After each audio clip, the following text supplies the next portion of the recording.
algo muito bom, né? Todo mundo, com certeza, tem aí a oportunidade de compartilhar com professores que são muito conhecedores aí da informação.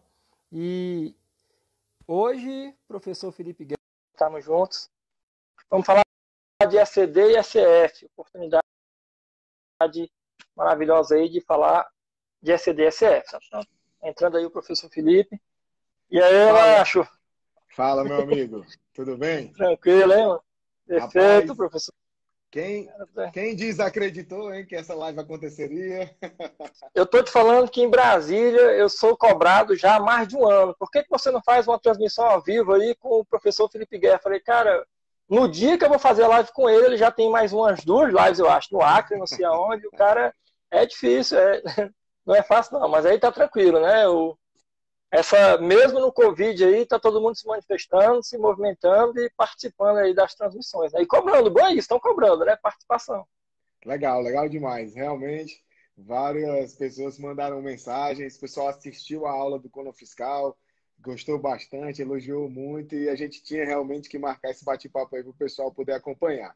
Professor, queria só aproveitar e fazer um pedido aí para quem já chegou na live. Pessoal, clica nesse botãozinho aqui, ó, de compartilhar, marca aí o máximo de pessoas possíveis para a gente ter um bom público aqui na nossa live. Eu sei que está tendo aí uma concorrência legal demais, grande realmente, de conteúdo na internet, geralmente nesse horário das 20 horas, mas vamos lotar aqui de profissionais da contabilidade, da área tributária, e já vai deixando aí também qual é o local que vocês estão assistindo para a gente poder comentar aqui. E aí, professor, como é que tá aí a quarentena? Mas tá igual, todo mundo aqui, igual a enrolados, né? Só olhando na janelinha da torre, desce ali embaixo para dar uma voltinha, os vizinhos passeiam com o cachorro, a gente passeia com os meninos, daqui a pouco você tá misturando tudo, só com o cachorro, o vizinho tá com o teu menino, então tem que trocar, descer de novo. Mas é só aqui, preso, ninguém sai, né? Esperando agora que nesse próxima semana o governador do DF, Ibanez, ele libere o decreto de verdade para que pelo menos os empresários voltem, né? Porque os empresários são os mais assustados com essa quarentena. Mas dizem que o pessoal aí do Distrito Federal já gostava desse negócio de isolamento, né? Cara, eles reclamaram porque teve uma medida que obrigava a ficar a 2 metros de distância, né? E perguntaram para que tanta intimidade, né? Porque, eu não sei, o Covid aproximou o pessoal do DF, em vez de afastar. Ah, meu Deus. Ei, professor, você tá vendo aí que tem uma galera boa, né? Ó, o pessoal de Tô vendo aí Salvador, um número João bom. Pessoa, João Belo Pessoa, Rio de Horizonte, Janeiro aí, ó. Rio Grande do Norte, Belém. Brasília, é bom demais, gente do Brasil todo, é bom demais. Muito legal, muito legal. Vamos fazer o seguinte: será que dá para você cancelar aí os comentários por enquanto, para o pessoal deixar as dúvidas para o final? Acho que tem a Mas eu não opção. sei nem, eu não tenho essa opção aqui. Tem não? Então Mas vamos seguir em não, frente. deixa aí, Porque, depois aí qualquer coisa. pessoal, deixem para mandar as dúvidas então mais perto do final, para que a gente não corra o risco de passar a batida e acabar esquecendo de falar de alguma coisa, né? Perfeito. Professor Anjo, eu vou lhe fazer a pergunta que eu mais tenho recebido sobre o SPED contábil nos últimos dias. Cadê essa prorrogação que não saiu ainda? Vai sair ou não? Eu ouvi, inclusive, e vou replicar uma fala sua na live do pessoal do Acre, CRC do Acre. Se dependesse de mim, eu prorrogaria. Mas, na verdade, eu até acho que nem precisa, Felipe, porque o SPED contábil, na minha concepção, ele está na minha cabeça, ele é mais contabilidade societária do que tributária. Se bem que é um negócio paradoxo falar isso, porque dentro da SF, que é totalmente tributária, o coração da SF é a ECD. A ECD, ela é o coração da SF, com alimentação de saldo, com alimentação de contas, com alimentação, inclusive mapeamento de contas. Se eu já tenho contabilidade do ano passado, porque até o final do ano, ninguém estava com problema de, pelo menos com a perspectiva de ter uma pandemia no Brasil. Então, a contabilidade rolou normalmente até dezembro, até janeiro, que é quando a maioria das empresas que são auditadas pela CVM já estão ali em processo de finalização do seu balanço, da sua DRE e das outras demonstrações. Então, quem já tinha contabilidade, não tem problema. Muita gente, inclusive, tem usado como desculpa, tem que prorrogar essa desculpa da prorrogação porque não estava pronto. Mas eu acredito que não deva prorrogar. Assim, mas vai prorrogar, porque eu falei, cara, se você analisar a Receita Federal nos últimos nos últimos anos, ao longo da história da Receita Federal, desde 65, que a Receita é a Receita, que ela vem se preocupando com prorrogações quando é o último caso. Às vezes, 10 horas da noite, 8 horas da noite, 9 da noite é que sai a prorrogação de uma coisa que era para entregar até amanhã. Aí todo mundo já entregou. Não, vou entregar logo hoje, que amanhã já vai estar apertado. Se ele for prorrogar, vai ser lá até o dia 29. Então, lá pelo dia 28 é que deve sair. Aí tu vai arriscar até lá? Eu vou deixar para entregar só... Pô, claro que não. Se está pronto, foi a lógica de já está pronto. Eu vou deixar para entregar só se ele não prorrogar. Não, se já está pronto, eu vou entregar logo. É verdade. Eu até falei, eu fiz 2 lives sobre o SPED contábil, uma com o CRC de Pernambuco e outra com o CRC do Acre hoje. E é uma das coisas que eu mais tenho batido na tecla, é que realmente, se você analisar sobre a ótica societária, contábil mesmo, em tese, essa prorrogação seria desnecessária. Por quê? Porque uma das características qualitativas da escrituração contábil é a tempestividade. Ela precisa ser tempestiva para que ela cumpra o seu papel de fornecer, de fato, as informações para a gestão. Nós estamos falando já do final de abril de 2020. Então, em tese, as empresas já deveriam estar com as suas contabilidades de 2019 completamente encerradas. Porém, professor, eu tenho exercitado, eu falei isso lá na live, uma coisa muito importante nesse momento, que é a questão de tentar enxergar as coisas com uma visão mais macro. E o que eu tenho recebido de mensagens de colegas, de profissionais, dizendo que tem encarado muitas dificuldades, porque esse nosso Brasil ele é muito grande, é muito heterogêneo e tem muitas diferenças. Para você ter uma ideia, eu fiz uma live com a presidente do Conselho de Contabilidade de Roraima, e ela disse que desde o primeiro dia de quarentena lá, que a contabilidade foi considerada essencial e não parou um dia de funcionar os escritórios. Aqui no estado do Ceará, nós paramos.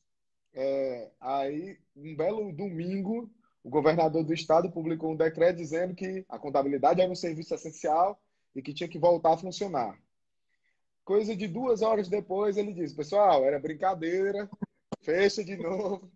Então, a gente fica meio na incerteza. Então, exatamente por essa situação de entender as incertezas, as dificuldades que os profissionais têm enfrentado aí Brasil afora, é que eu tenho tentado olhar por esse prisma de dizer o seguinte, não, talvez realmente essa prorrogação traga mais segurança jurídica para profissionais, para empresas, porque a gente sabe que nós estamos falando de obrigação que geram penalidades, né? E até queria aproveitar o gancho e dizer assim, professor, esclareça um pouco para a gente aí sobre essas penalidades. Que penalidades estarão sujeitos os contribuintes que deixarem de enviar o SPED contábil dentro do prazo? Mas é complexo, viu, Felipe? Porque aquela multa que vai de 0,2 já é uma coisa boa. Com 0,2, se eu não entregar a obrigação acessória... Se você olhar, quando começou com aquela MP lá, a MP 2001, e aí você vai percebendo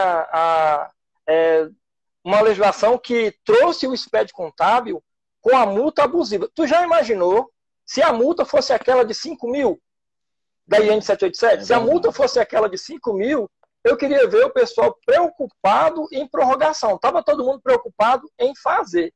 Na minha concepção, eu acho que a multa pela não entrega é uma multa menos dolorida. A multa mais dolorida é a multa pós-auditoria da Receita Federal, que normalmente ela audita com a PGFN junto. E por causa do SPED contábil, tem aparecido multas, inclusive, quase que no teto dos 5 milhões. Eu até faço uma abertura aqui, o Rodinello que ficou rindo, não, mas eu falei, cara, eu tô te falando, mas o negócio aqui é... Eu entreguei o SPED em 2008, referente a 2007, e eu assumi a contabilidade lá em 2008. Então, nessa SA de capital fechado, segmento de automação bancária, que tinha filiais na Venezuela, no Chile e em todo o Brasil, quase todo o Brasil. Hoje eu acho que está em todo o Brasil. Na época, nós fomos auditados pela PGFN por conta de uma operação da Polícia Federal chamada Caixa de Pandora, aqui no Distrito Federal. E aí todas as empresas que tinham contratos com o GDF foram investigadas. É claro que a nossa também foi investigada.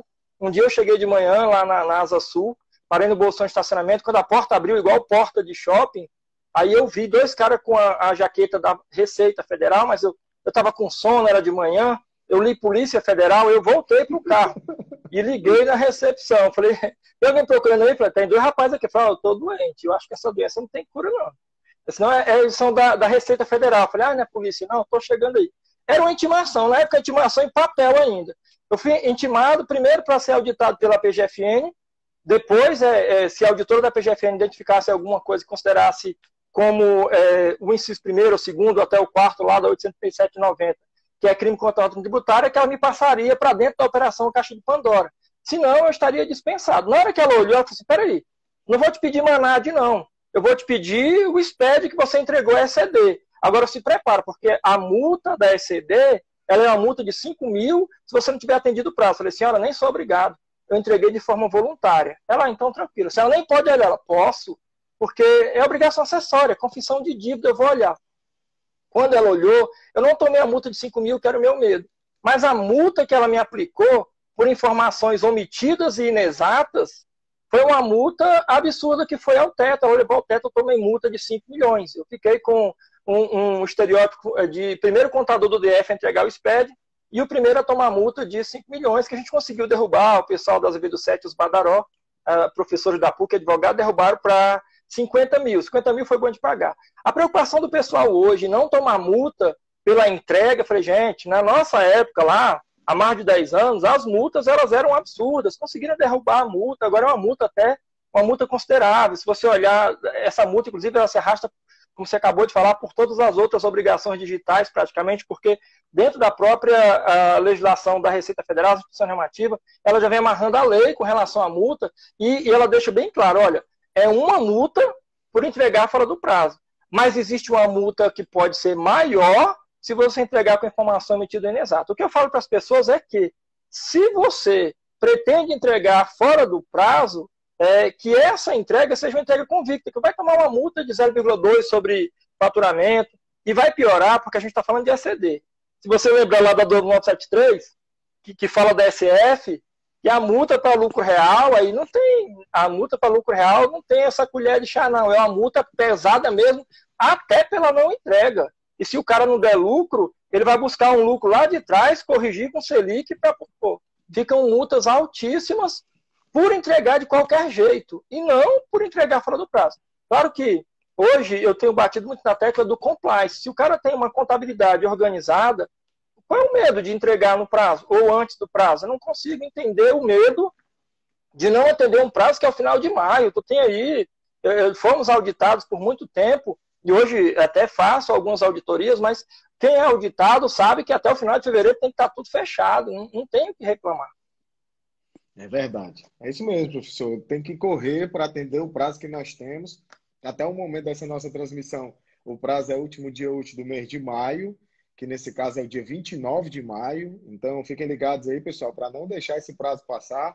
E o alerta muito importante feito pelo professor Ângelo de que não só a entrega, né, mas a qualidade daquilo que está sendo entregue, exatamente para evitar essas penalidades, para evitar que depois você venha a ter que responder solidariamente por informações inexatas, imprecisas, incorretas.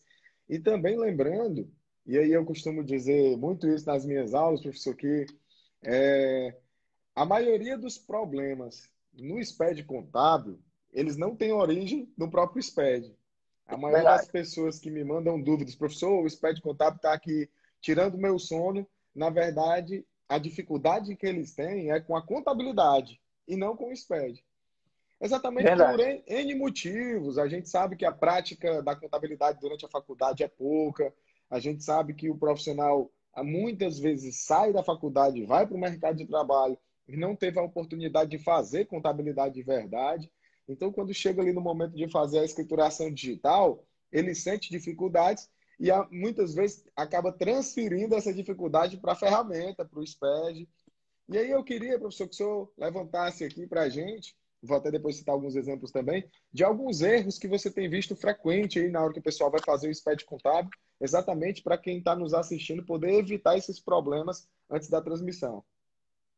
É verdade. Eu fico batendo nessa tecla nas aulas do IPOG. Inclusive, quando dou aulas pelo CRC ou pelos CRCs, eu tento trazer a mesma consciência que levo lá para os alunos do IPOG, só que é uma coisa diferente, porque quem vai fazer pós-graduação, MBA, ele vai se preparar para ser um consultor, provavelmente. E quem já está lá no CRC fazendo aula, o cara está mandando um negócio, está com erro, toma multa, uma modificação, e ele não sabe de quê. Um aluno de uma das aulas no CRC, inclusive, ele assim, Ângelo, eu recebi essa notificação aqui em relação à ECD, só que a minha ECD está toda certa. Toda certa. Vamos, depois da aula, fechar aqui uma consultoria? Eu falei, vamos, tá aí o cartão, vamos fechar a consultoria. Vamos fazer a consultoria de SPED. E foi exatamente isso que você falou. O problema não estava no SPED. Detalhe, lá no ponto de venda, na empresa, o cara resolveu, aquele carinha que emite a nota fiscal, ele resolveu absorver o conselho do cara do TI, o cara da nota fiscal, o emissor da nota fiscal, falou assim, cara, tu tá perdendo muito tempo aí, escolhendo se o pagamento é a vista ou é a prazo. Então, vamos fazer assim, vamos travar aqui, todo pagamento vai ser à vista. Esse muito tempo era no máximo 5 segundos que ele tinha que apontar se o pagamento era à vista ou era a prazo. E lá nas lojas, todos os softwares, ou software emissor de nota fiscal, foi travado para que ficasse tudo à vista, à vista, à vista, à vista. Então, ele emitia notas fiscais XML à vista, ele mandava a EFD, ICMS, IPI e a FD contribuições com as notas fiscais à vista, e o pessoal da Receita Federal, os auditores, foram 9 na notificação, tinha um que era o diretor ele era uma espécie de gerente, ele tinha uma nomenclatura bem diferente dentro da notificação, e mais 8. Esses 9, eles começaram a desencadear a auditoria por esse primeiro problema que era, como é que todas as tuas notas são à vista, as notas são à vista, está dentro da FD à vista, e aqui na ECD o saldo do caixa e do banco não corresponde a essa receita à vista. O que aconteceu que a receita não apareceu? Teve um desvio? Foi informação errada? Porque se for erro, dá multa. Se for informação omitida, também dá multa. E aí aquele prazo de 30 dias para ele se justificar. Eu falei, cara, tá vendo? O teu erro não é no SPED contábil de fato. A escrituração, se você olhar a resolução 1020 do Conselho Federal, ela vai seguir certinho, data, conta devedora, credora, histórico, valor, e até voltou. Porque eu fui estagiário do Banco do Estado do Ceará, fui estagiário do BEC, lá no Antônio Salles, perto da Praça da Imprensa. E eu lembro que nós tínhamos que escriturar o livro na mão, ia na Galeria Pedro Jorge comprar o livro na mão, sou velho, é um cara novinho, então eu escriturava o livro na mão, tinha que colocar o número do lançamento. O número do lançamento veio para dentro do SPED. Tu percebeu que, eu não sei se você já acompanhou em tempo real, mas em algumas auditorias da Receita, eles têm observado até a ordem cronológica dos lançamentos, e aconteceu aqui. Isso aqui tem uma omissão. Tu pulou aqui do 20 para o 30. Eu falei, não foi isso. Foi falha de software, foi falha. Então, essas coisinhas de entregar errado, normalmente o problema não é, de fato, lá na contabilidade, no SPED contábil, e sim no nascedor da informação, principalmente em notas fiscais. Quando a nota é eletrônica, quem vai parametrizar a nota é o cara que fez análise de sistema, ele entende um pouquinho do que ele vai parametrizar, mas ele não entende nada de tributação, não entende nada de questão societária, e aí ele parametriza do jeito que ele acha que vai automatizar o processo e ganhar tempo. Isso tem um impacto gigantesco dentro do SPED contábil. É absoluta verdade, professor. Eu costumo dizer que o fluxo operacional ele é bem simples. A informação que nasce lá no documento eletrônico vai transitar pela escrituração fiscal e vai desaguar na contabilidade. Se essa informação ela nasce errada lá no documento fiscal eletrônico, a tendência é que todo o teu processo ele fique errado até o final, até o momento da entrega da contabilidade, e vai se refletir na SF, nas auditorias e tudo mais. Queria aproveitar aqui para registrar a presença dos professores do IPOC que estão participando da live, professor Eloy Prata, professora Deise, professor Marcos Lima, professor Danilo Alves. Se eu esqueci de algum aí, me perdoe. Mas, professores, eu estou muito feliz com essa semana que nós estamos fazendo do Contador. Foi uma ideia que surgiu meio de última hora lá no grupo dos professores. E eu vou dizer, talvez seja uma das maiores iniciativas que nós tenhamos feito juntos. E muito massa ver a participação dos nossos alunos em cada aula, os comentários, as mensagens positivas. Muito bacana mesmo. Mas, voltando aqui para o SPED contábil e falando exatamente do que você disse, professor, esse cruzamento de informações da escrituração contábil com outras escriturações, ele não é algo novo. Melhorou a forma como o fisco ele tem acesso a essas informações, porque hoje está ainda mais fácil. Se a informação nasce nos documentos fiscais eletrônicos, aí nós temos nota fiscal, nota de consumidor, cupom. Se transita pela escrituração, nós temos FD contribuições, nós temos REINF, SPED fiscal. Então, a facilidade que o fisco encontra hoje para ele poder rastrear a informação em identificar possíveis ilícitos tributários está muito maior do que no passado. E é interessante, com certeza. porque se antes de nós termos esse volume de dados em meio digital, já era possível se identificar essas inconsistências, esses erros que eu costumo dizer que são as fraturas expostas que estão ali na contabilidade da empresa, imagina hoje em dia. Hoje em dia não tem mais como esconder isso. Agora, eu queria entrar num assunto tranquilo para uma segunda-feira à noite, um assunto light, que é a respeito da obrigatoriedade do SPED contábil. Principalmente para as empresas do lucro presumido. Sim, Professor, presumido. o pessoal me manda muita mensagem querendo saber se estão ou não obrigados ao SPED contábil. Inclusive, hoje na live lá com o CRC do Acre, uma pessoa perguntou que já ia participar de uma licitação agora, que estava exigindo a contabilidade do ano calendário de 2019, o que é que ela ia fazer. Aí eu disse, rapaz, não tem muito o que fazer, não. Você tem que mandar o SPED. Se você quer participar da licitação, ela está pedindo a contabilidade, manda. Afinal de contas, quando na verdade, vou até ampliar mais a pergunta. Quais são as possibilidades para que as empresas estejam obrigadas ao SPED contábil? Vamos por parte aí para elucidar todas as possibilidades. Vamos lá, devagarzinho, né? Começando pelas empresas do real. Até antes, Felipe, me permita fazer só um adendo, sabe? Eu acho assim, tem um viés positivo, que é a entrega da obrigação acessória, que está no artigo 113 do CTN, que todo mundo tem obrigação principal e obrigação acessória. Isso é uma coisa boa. Apesar de que o Simples Nacional tem obrigação acessória bem reduzida, e o pessoal que é sem fins lucrativos, praticamente a obrigação acessória dele é uma só. Só que o viés negativo desse negócio é porque a Receita, quando ela tomou conta desse processo de receber essas obrigações acessórias federais, ela começou a se preocupar com a questão do regime de apuração do lucro. Então, assim, parece que nós voltamos para o Brasil Império, que a maior preocupação era com o pagamento do tributo sobre a renda. E parece que a Receita Federal esqueceu que o CTN ele traz uma pancada de tributo. Aí, quando ele vai usar regime de apuração, parece que assim, não, o lucro que é a base de tudo. Então, quem é lucro real, independente de ter ou não aí lucro no ano, ele vai ter que entregar o SPED contábil. É a primeira obrigatoriedade. E aí veio essa questão, porque as entidades no Brasil, dividindo a entidade com fim lucrativo e sem fim lucrativo, parece que a Receita, por um longo tempo, começou a se preocupar apenas com o pessoal com fins lucrativos, e nas últimas décadas percebeu que o pessoal sem fim lucrativo parece que movimenta mais dinheiro do que o pessoal com fim lucrativo, e abriu o olho para todo mundo que está naquele periférico. Aí ele falou assim, vamos começar logo pelo lucro presumido? Presumido assim, se você observar essa possibilidade de não seguir o artigo 180 lá da Lei 10.406 de 2002, que é o Código Civil, que fala que o lucro real ele é uma sociedade empresária, vai ter que ter escrituração contábil. Se nós olharmos um pouco antes, o parecer técnico 95, no parecer técnico lá do CFC, ele vai dizer que, obrigatoriamente, todas as entidades têm que ter contabilidade mecanizada ou não.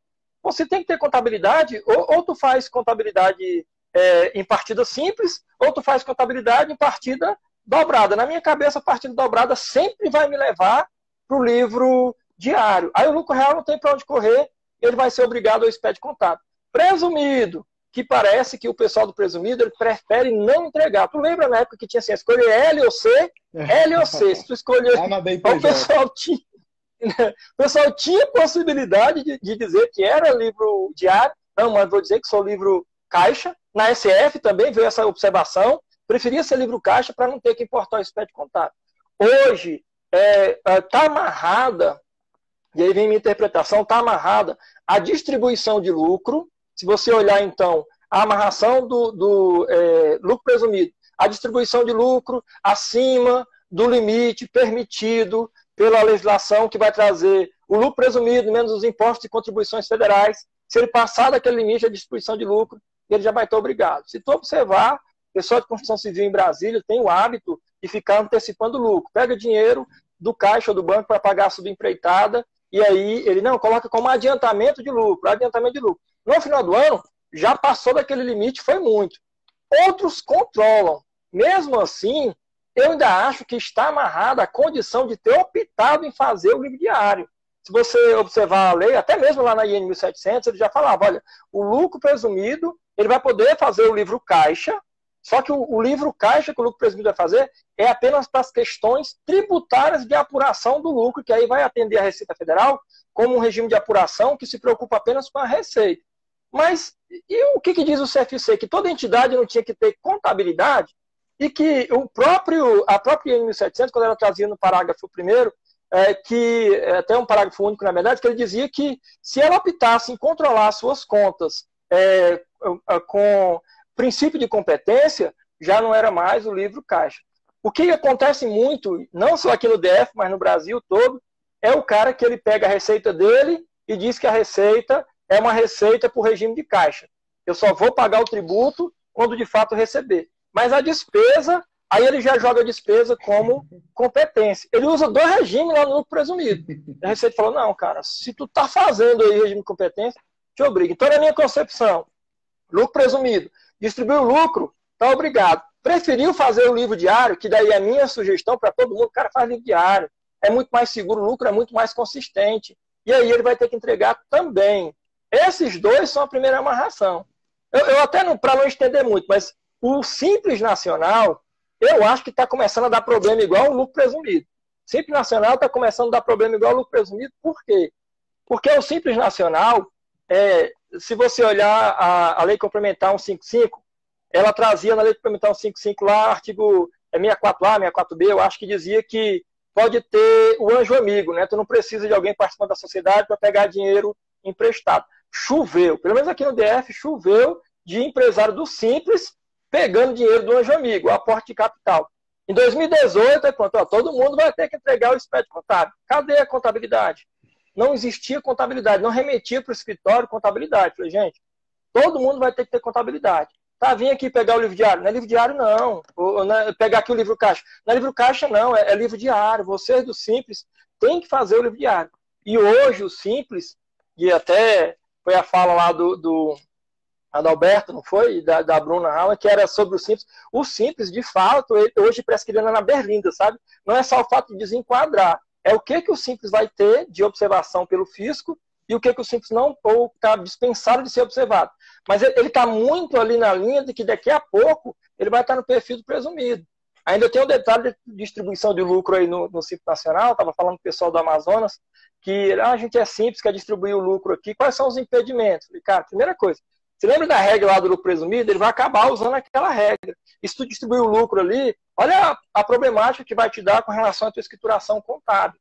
Então, eu acho que é uma das brigas do pessoal de presumido não querer entregar, mas deveria, mesmo que não distribua o lucro e não faça livro diário, acho que deveria começar, porque aí acaba sendo um compliance na própria empresa, ajustando tudo para entregar corretamente, e o pessoal do Simples, pelo menos fazer contabilidade, nem que fosse de forma resumida, usando lá o artigo 1184 do Código Civil 1183. Porque o cara não faz nada de contabilidade, mas pega dinheiro ou distribui lucro, aí chega no contador aquela enxurrada. Eu tenho até tal dia para poder levantar a documentação para o contador entregar o expediente contábil. E parece que isso está se estendendo a problemática, parece que é tudo, né? Porque até o pessoal sem fim lucrativo, no DF tem muito, tá? O DF tem muito paraestatal. O governo federal, os ministérios das secretarias, e logo abaixo tem um monte de paraestatal que eu sou imune e isenta do imposto de renda. Falei, cara, primeiro que imune é uma coisa e isenta é outra diferente. Então já não é imune ou isento.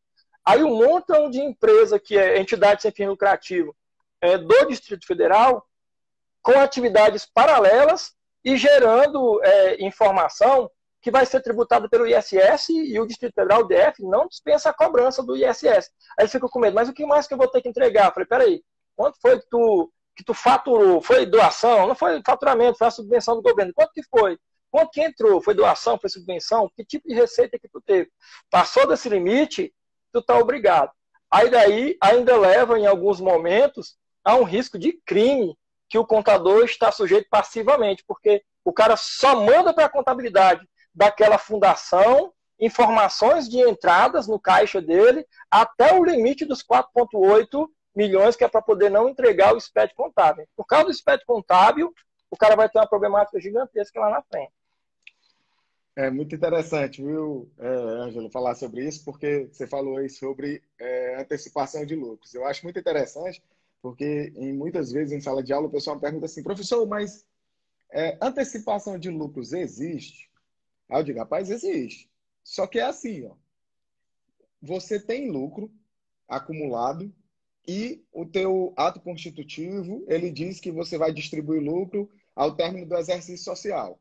Quando em um momento antes do término do exercício social, você decide antecipar lucros, havendo lastro, isso é antecipação de lucros, é legal, isso é possível. O problema é que no Brasil criou-se uma figura de antecipação de lucros, que é uma distribuição antes de se apurar o lucro. É, Aí não é antecipação, é adivinhação dos lucros.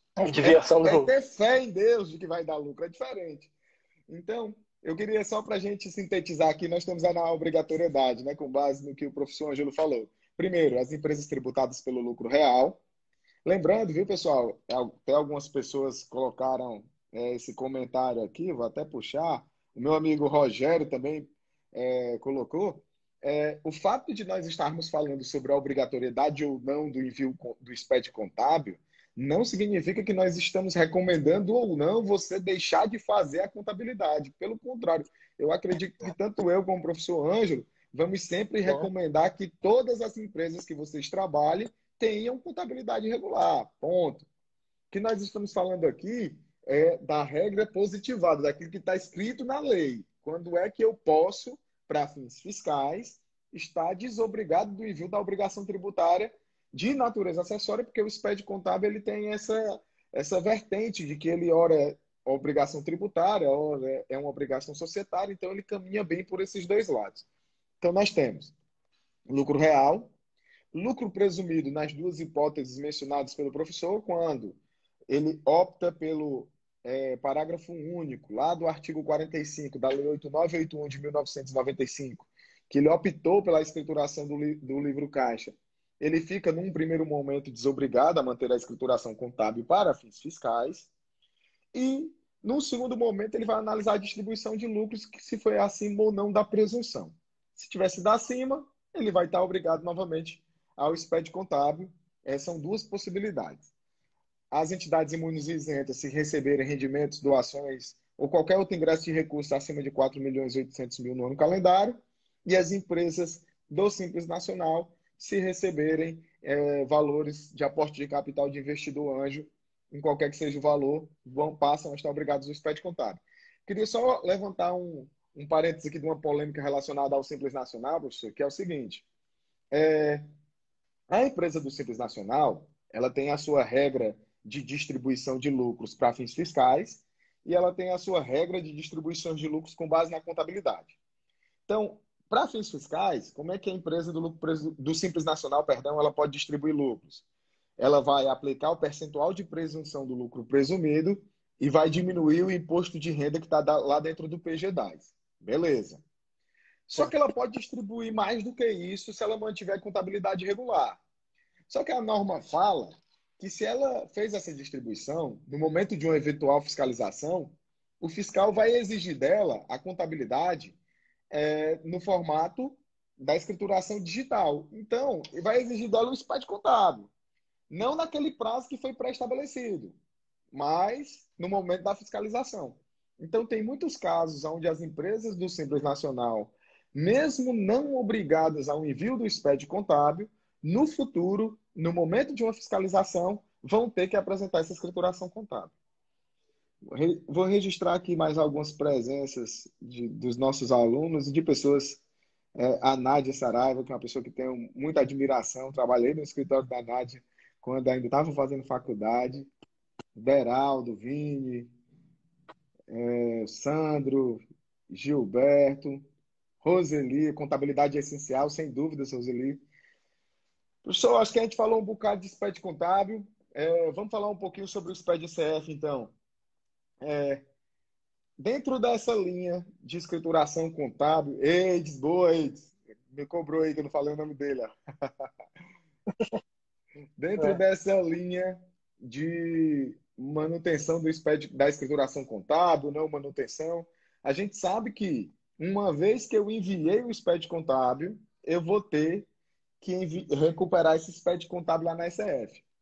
E eu queria lhe fazer uma pergunta. Tem muita gente que confunde a regra de obrigatoriedade do SPED contábil com a ECF. Tem muita gente que acha assim, ó, se eu não tenho que mandar o SPED contábil, eu não preciso mandar a ECF. Tá certo isso, professor? De forma alguma. Felipe, até aproveito para fazer um parênteses bem no começo da fala de ECF. O que eu mais escuto nesses dias agora é: e a novidade aí da ECD? Esse negócio de recuperar ECD dentro da própria ECD. Eu falei, cara, não é redundância? Eu falei, não sei. Se você observar, o que vai ter agora é uma validação do saldo 2 vezes. Tu vai ter uma validação do saldo dentro da própria ECD. Não é só aquela validação do saldo lá do I-157, que era quando trocava de contador, não, né, de plano de conta. É a validação do saldo mesmo. Concorda comigo que o que vai ser agora é que eu entreguei a ECD 2019, não recuperei nada dentro dela.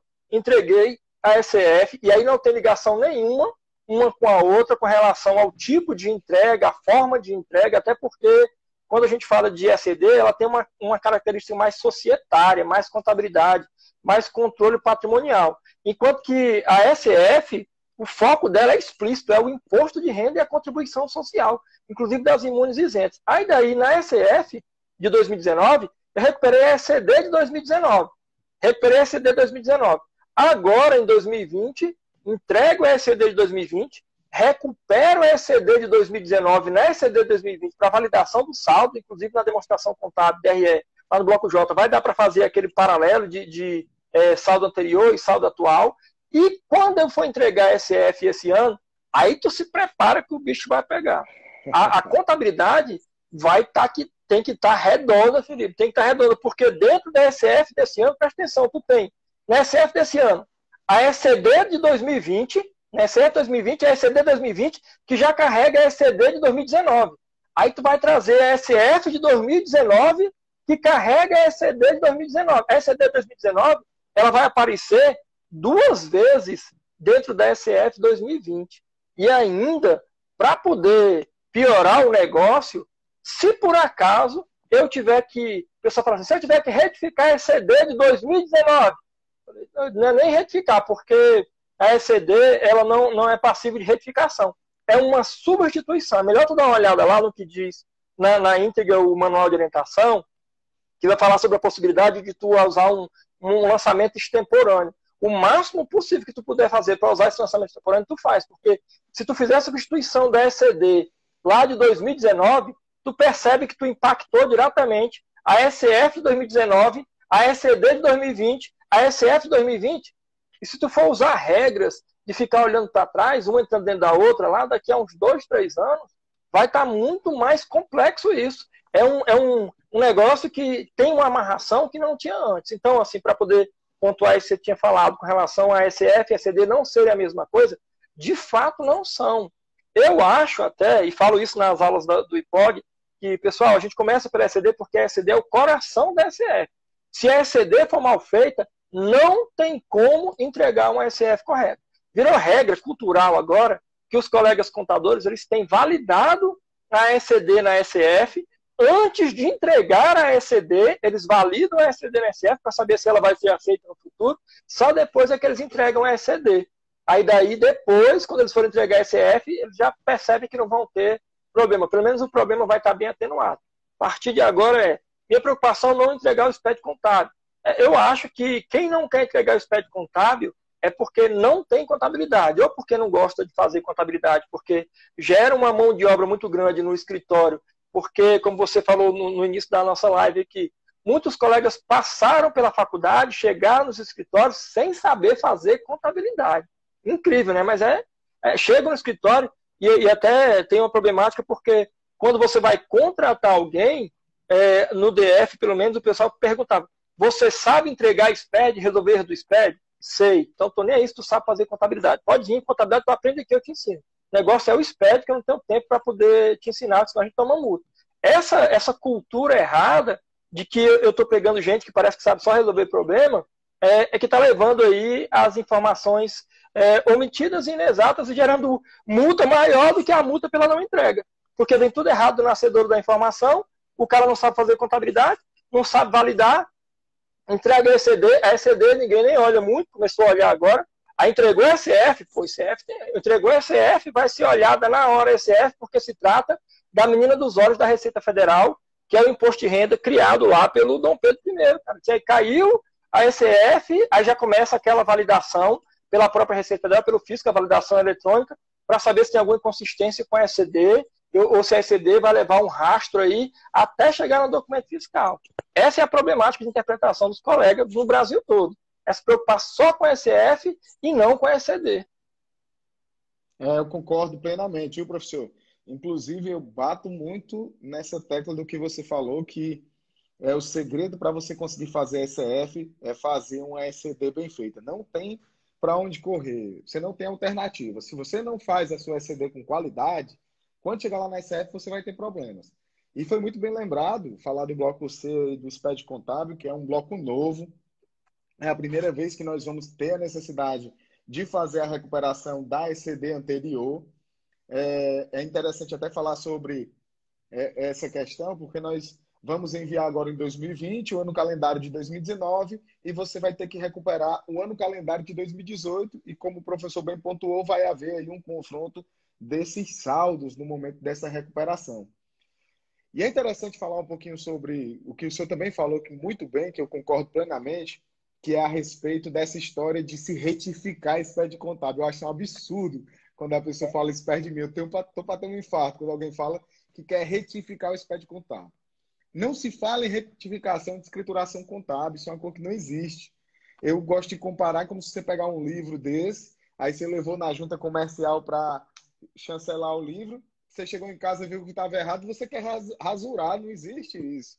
Na escrituração contábil, você substitui a escrituração, pedindo o cancelamento da primeira autenticação e pedindo para que uma nova escrituração seja autenticada ali pelo órgão competente, no caso agora, desde 2016, a Receita Federal.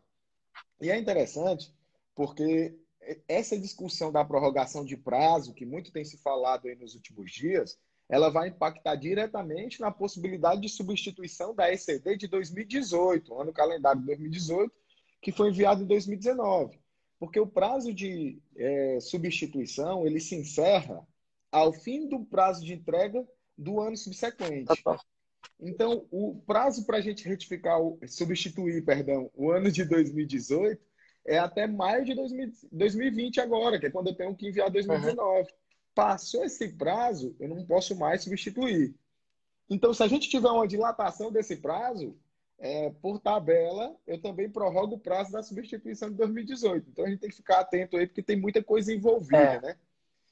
Fora que isso tudo já virou uma bagunça grande quando veio o decreto 8683, né, de 2016, porque antes quem autenticava era a junta comercial, depois a Receita Federal veio e disse não é você, não é comigo, e aí ficou essa bagunça, até que agora, tanto com o decreto 8683 como com a lei 9.555 de 2018, a gente tem que as empresas obrigadas ao registro no comércio e aquelas que não têm registro no comércio, que é o caso dos prestadores de serviço, eles vão ter sua escrituração autenticada no momento do envio do SPED. Professor, teve uma pergunta aqui que eu achei bem interessante, que eu queria que você comentasse, que foi da Rafaela, que ela perguntou o seguinte: quanto ao encerrar, Rafaela contadora, está nos acompanhando, está sempre acompanhando os conteúdos também lá no YouTube, aqui no Instagram. Quanto ao encerramento do exercício no lucro presumido, na ECD é anual e na ECF é trimestral, como é que é isso, professor? Explica aí para a gente, por favor. Eu acho outro erro, sabe? Porque se nós olharmos de novo aí a questão da Receita Federal, a preocupação dela é com a apuração do lucro. E o lucro presumido, ele se preocupa muito com a contabilidade tributária. E a contabilidade tributária, ela é encerrada trimestralmente para apuração do lucro. Normalmente é isso que as empresas têm feito. Apura trimestralmente o lucro e acabou. Aí na hora que ele vai informar o balanço e a DRE, para qualquer que seja o órgão de licitação que ele vai participar, ou até mesmo para os seus sócios ou qualquer outro interessado, ele apresenta um balanço e a DRE com saldos anuais. E esses saldos anuais talvez interesse ao pessoal que vai tomar a decisão lá como sócio, ou o órgão que vai abrir o certame para a licitação, mas se nós observarmos, a contabilidade societária, a própria ECD vai trazer isso, ela acaba sendo um balancete mensal, e como eu valido a ECD na SF, é interessantíssimo que todos que são de lucro presumido façam as 4 apurações anuais, a apuração trimestral. Ou seja, é onde eu acho errado. Eu acabo amarrando a regra societária à tributária. Eu acabo condicionando o encerramento da minha contabilidade no lucro presumido trimestralmente e não mensalmente ou não manualmente. Anualmente eu até nem concordo, acho que trimestralmente. Mas só para poder deixar claro para a Rafaela, hoje, se você é lucro presumido e vai entregar a ECD, ou ainda que não entregue a ECD, a sugestão é essa que ele falou, que haja contabilidade, porque em momento algum nós dissemos que, mesmo que você esteja dispensado da ECD, você tem que estar dispensado automaticamente da contabilidade. A resolução do CFC, ela traz que é obrigatório, o parecer técnico também fala que é obrigatório, e a própria, o Código Civil de 2002, que é a 10.406, ele vai trazer lá que é obrigatória a contabilidade. Então, que haja contabilidade. Está lucro presumido, que haja contabilidade. E que a apuração do lucro, ou o encerramento, ele seja trimestral. Porque é fato, vai lá na SF, te dá problema, e aqueles ajustes que você faz pode ser muito mais complexo. Só para poder fazer um pequeno adendo, alguns softwares, não todos, tem alguns softwares no Brasil que eles têm usado aí uma conta transitória. Eu não sei se isso vai ser uma tendência ou se vai morrer em algum momento, porque em alguns momentos eu vi que softwares eles fazem um lançamento simples, um lançamento de provisão, uma obrigação e uma despesa. Aí ele credita a obrigação e debita a conta transitória. Ele credita a conta transitória e debita a despesa. Ele acaba fazendo de um lançamento 2. Quando isso é no lucro presumido, dá uma problemática gigantesca para poder encerrar trimestralmente. Porque a conta transitória ela acaba passando de um dia para o outro. Parte do lançamento está no dia 31 de março, a metade do lançamento está no dia 1º de abril.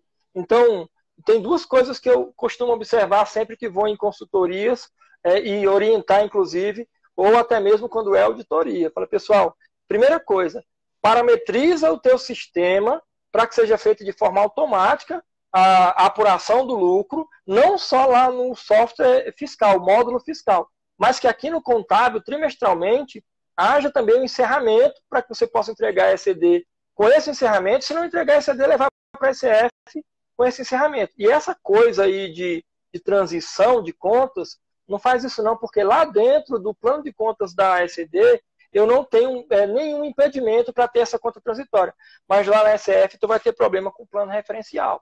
Eu acho até, Felipe, que hoje um dos maiores problemas do pessoal de lucro presumido nem é entregar a ECD. Que a ECD ela vai fechada anualmente, ela vai sem apuração de nada praticamente, e até com lançamentos que não faz muito sentido. Lançamentos aglutinados. Já vi, inclusive, em algumas consultorias, o lançamento que ele é uma série de obrigações lá no passivo, e dentro da despesa é uma despesa geral. Isso é um problema, porque dentro do plano referencial na SF, tu não vai poder ter essa despesa geral. Aí tu vai chegar na FF e sai quebrando tudo para poder fazer a apuração, e isso é problemático mesmo.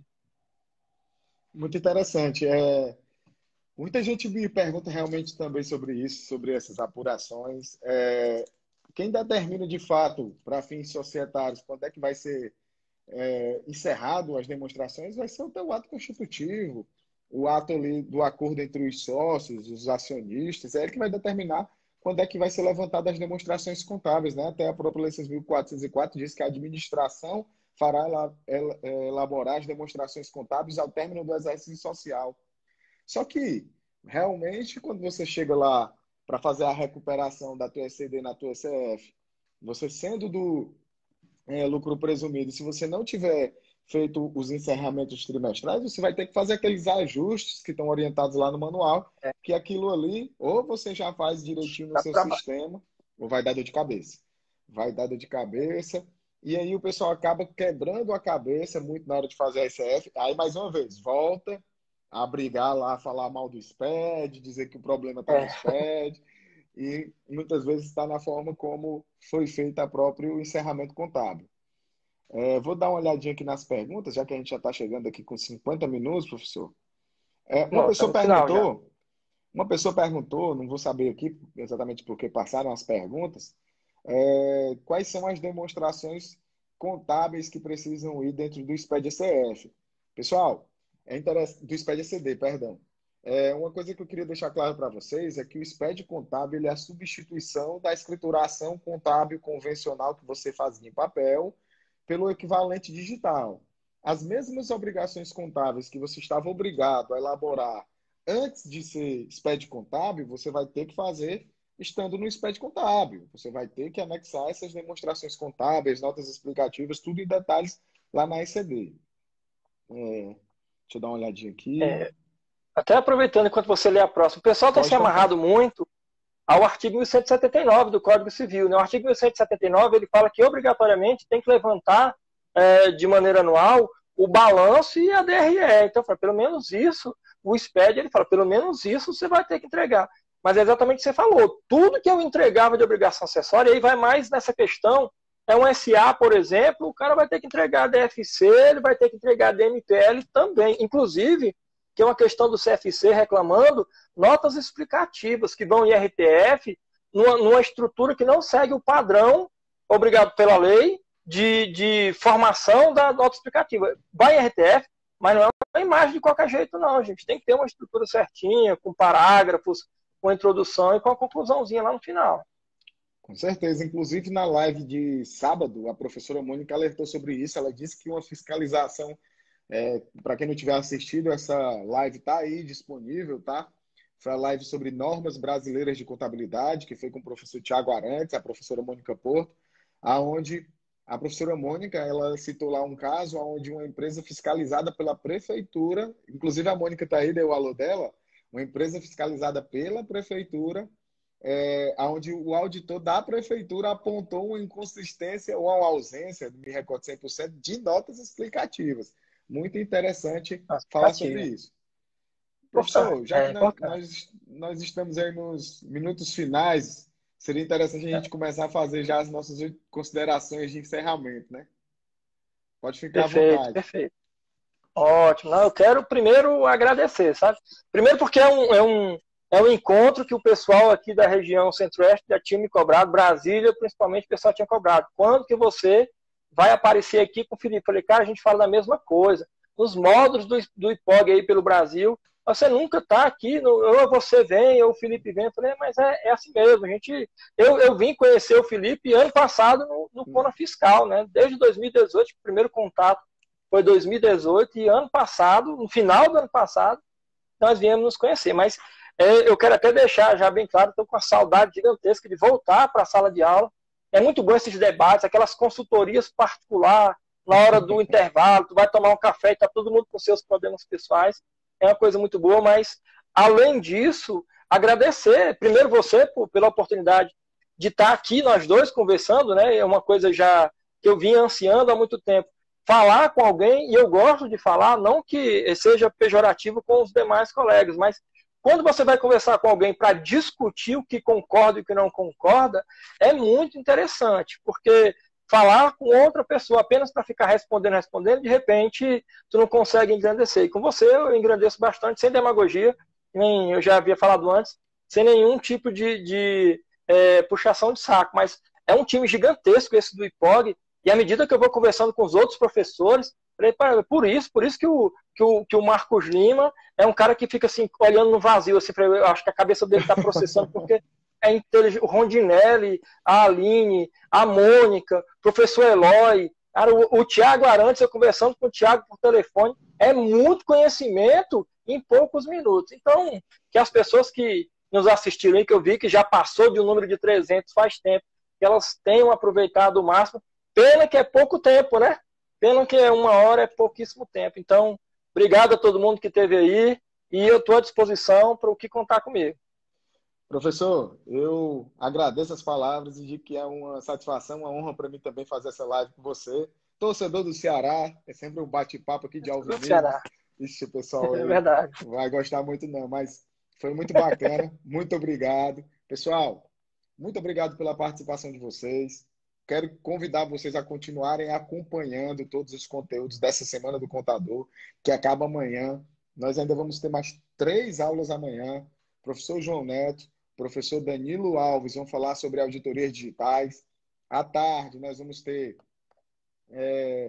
professor Felipe Teixeira, o professor Marcel falando sobre direito tributário, contencioso administrativo. E amanhã eu finalizo a Semana do Contador junto com o professor Hélio Nama. Nós vamos falar sobre planejamento e gestão tributária. Então, assim, foi um prazer imenso fazer esse bate-papo com vocês. Mais de 300 pessoas aí nos assistindo, professor. Muito obrigado. Vamos continuar fazendo Agradeço. lives, vamos continuar publicando conteúdo. E, professor, uma admiração, um respeito muito grande por você. E nos conhecemos Idem. no ano passado, mas a gente já conversava há bastante tempo, não é verdade? É verdade. Desde 2018. Verdade. Pois, pessoal, um forte abraço, muito obrigado. Essa aula também vai ficar disponível aqui para que vocês possam assistir depois. Um forte abraço. Não deixem de seguir o professor Ângelo Costa. Como é, professor? O Contador Ângelo Costa. contador Ângelo Arroba Costa. contador Ângelo Costa. Não tem erro, um professor que vai agregar bastante conteúdo para vocês, beleza? Valeu, pessoal. Forte abraço e até mais. Vai.